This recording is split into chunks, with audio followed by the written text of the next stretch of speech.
We spoke earlier about what it's like to live as a minority in this nation, calling the same country home, but experiencing it very differently from the majority.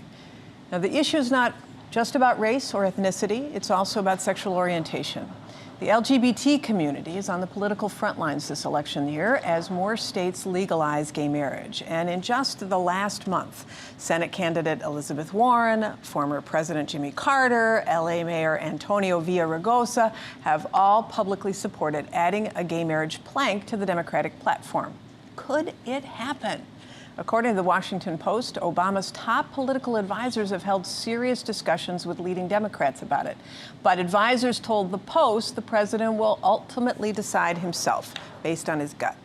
So with me now to talk about that issue and about being a young voice in politics and running for office is Trevor Thomas, congressional candidate for Michigan's 3rd District. He's 28 years old, he's openly gay, and he's hoping to unseat Republican Tea Party incumbent Justin Amash.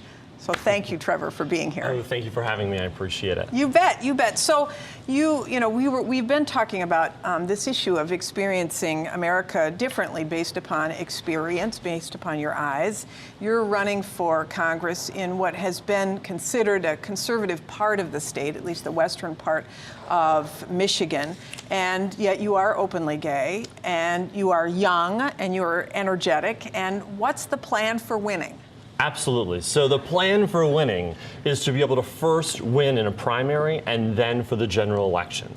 We absolutely understand. I understand that this is a red district. It leans red. And so I have been out there on the campaign trail talking about the values of Jerry Ford. It's Jerry Ford's seat, President Ford, and he was a man that stood up for a woman's right to choose, for one of those moderate Republicans. It turns out, yes. I believe those are Grand Rapids values. I believe we've gotten away from those values. Justin Amash calls himself, openly so, a libertarian, a Tea Partier. I don't believe those are Grand Rapids values. Jerry Ford was not just there on women's rights, he was there on gay and lesbian equality, but also clean water and fought for the Civil Rights Act as well. Those were edgy positions at the time.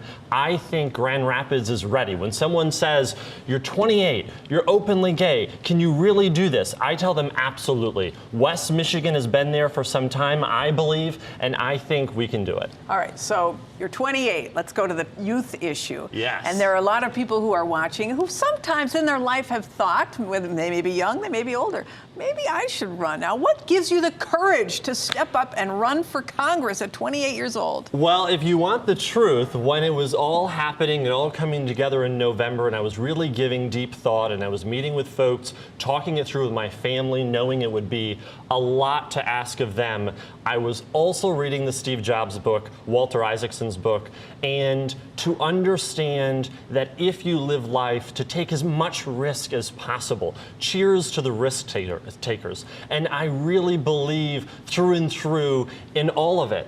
I think we have so much opportunity. Justin was 30 years old when I was looking at this. He turned 31. Your opponent was either the guy who holds the seat now is a young man too. Yes, absolutely. And he's only been there one term, right? For 1 year. He is a freshman, was able to be elected in the Tea Party movement. So youth is not an issue in this district because you're running against a young guy. Right. I think we're one of the youngest contests in the nation, if not the youngest. I do believe that people in Grand Rapids are open to ideas. They're open to people that are willing to level with them. I am out there. If people ask about my being gay, we absolutely talk about it. I tell them that I'll be open and honest with them. And at a time when 90% of America says they're fed up with Congress, I do believe they appreciate it. 66%, according to polls, 66% of 18 to 29-year-olds voted for Obama in 2008, but many 20-somethings will have graduated from college and not have a job. I'm assuming that in your district jobs is a big issue, not just Steve Jobs, but the actual jobs. Yep. And that's something you're running on, I assume. Absolutely. It is the core of our campaign. There are 3 key areas that I talk about every single day. The first is that my parents had both worked at General Motors. They met on the line. They worked there for 34 years on the GM diesel plant lines.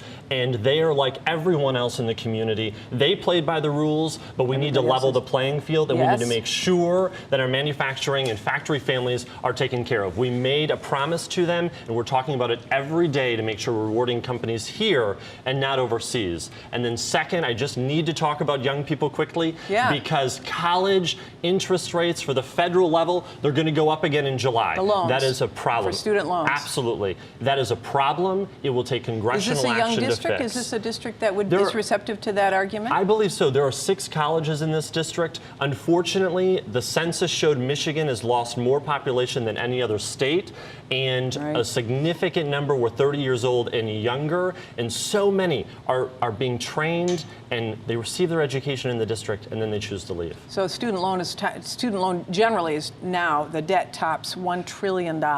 So that's the second thing you talk about. What's your third? Quick. The third thing. So Michigan ranked 53rd in the nation for vets getting their benefits. That's wrong. My dad and brother served. I've worked with vets. 53rd? Yes, absolutely. We have the 11th largest vets population. We need to fix it. It's a lack of internet access, a lack of understanding the paperwork. We're out there. We're at the VFW halls. We're going to make sure that the troops coming back from Afghanistan are able to get their benefits. All right. Well, you are energetic. You're young. You've got ideas, and you're up against it, no doubt, both in the primary as well as in the general election. But I think you are to be commended for having the courage to take the risk, as you say. Oh, thank you. Thank you for joining us here in the War Room. Trevor Thomas, congressional candidate for Michigan's 3rd District.